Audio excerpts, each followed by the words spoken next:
Que la vie est belle. Une histoire des éditions Nathan, écrite par René Guichou et illustrée par Mylène Rigaudy. Niveau facile.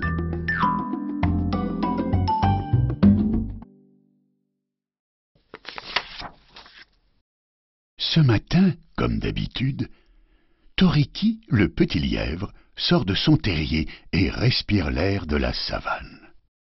Puis, il croque quelques fruits délicieux dans un buisson et dit « Ah, que la vie est belle !» Toriki gambade de ci, de là, dans les hautes herbes. Il chantonne « Et hop, encore un saut !» Au détour d'un chemin, il aperçoit Kuma, la grande girafe. Celle-ci tend son long cou vers le sommet d'un baobab. Gourmande, elle y cueille les feuilles tendres. Elle s'écrie « Comme je me régale !» On dirait que tu vas embrasser le ciel. Toriki, le petit lièvre, pense qu'elle a de la chance. Elle est si grande. Kuma soupire. « Tu voudrais être grand ? Eh bien, moi, je rêve d'être petite. Je pourrais alors me cacher dans les buissons et avoir un terrier pour moi toute seule. Ah, si seulement on pouvait échanger nos tailles. » Toriki propose alors « Allons voir Marabout, le sorcier de la savane. Il saura quoi faire. » Et c'est ainsi que petit Toriki et grande Kuma s'en vont voir Marabout, l'oiseau sorcier de la savane. L'une est grande et veut rapetisser. L'autre est petit et veut grandir. Ensemble, la girafe et le lièvre s'exclament « Aide-nous, Marabout !» L'oiseau sorcier de la savane répond « Pourquoi pas? Vous êtes prêts? À la 1, à la 2, à la 3. » Et hop, voici Kuma et Toriki transformés selon leurs désirs. Kuma est heureuse. Elle gambade dans les petits buissons. Et hop, encore un saut. Et hop, encore un fruit à croquer. Maintenant, elle se cache de Toriki. « Coucou, Toriki, vois-tu comme je suis bien caché ?» Toriki, lui, est le plus heureux de tous les lièvres. Il est si grand qu'il peut croquer les feuilles tendres de l'arbre de Kuma.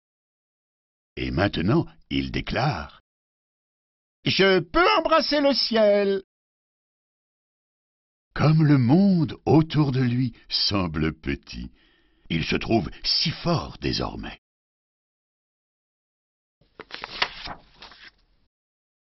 Mais soudain, Toriki entend une grosse voix.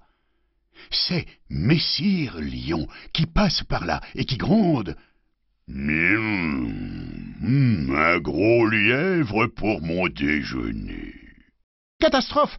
Il faut fuir, et vite! Mais ces grosses pattes de lièvre ne font que de tout petits sauts, et pas question de se réfugier dans son terrier. Toriki s'écrie « Au secours! Je suis perdu !»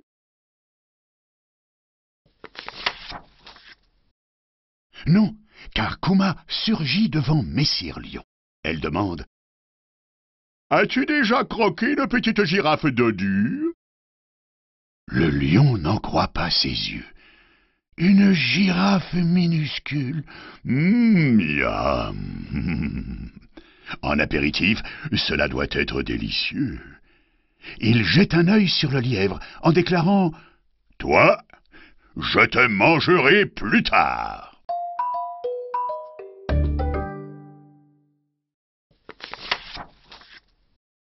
Et il se précipite vers la girafe. « Petite, je vais te dévorer. » Vite, celle-ci se glisse dans les buissons de la savane. Messire Lion la poursuit, mais il s'empêtre dans les ronces. Kuma l'appelle caché derrière un arbre. « Je suis là!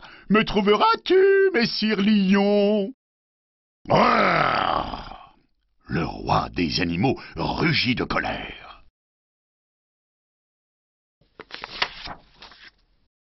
Pendant ce temps, Toriki s'est enfui. Il est reparti chez Marabout le supplier de lui rendre sa petite taille. « Ça n'est pas si facile de changer de peau. »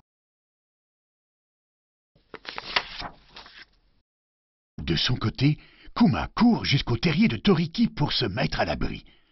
Elle s'y glisse. Mais bientôt, la voici plongée dans l'obscurité la plus totale. Elle panique. « J'ai peur! Il fait bien trop noir ici! » Vivre sous terre, ce n'est vraiment pas pour moi! Affolée, Kuma ressort plus vite qu'elle n'est rentrée. « Je dois retrouver ma véritable taille !» Finalement, Kuma la girafe préfère cueillir les feuilles tendres des grands arbres.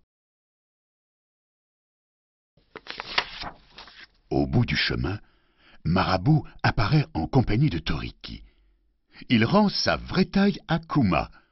La grande girafe le remercie, puis elle ajoute « Tu viens, Toriki, on va embrasser le ciel. » Elle penche son long cou vers le sol.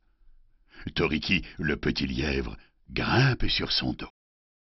La grande girafe et le petit lièvre tendent le cou vers le ciel et, ensemble, ils disent « Comme la vie est belle !»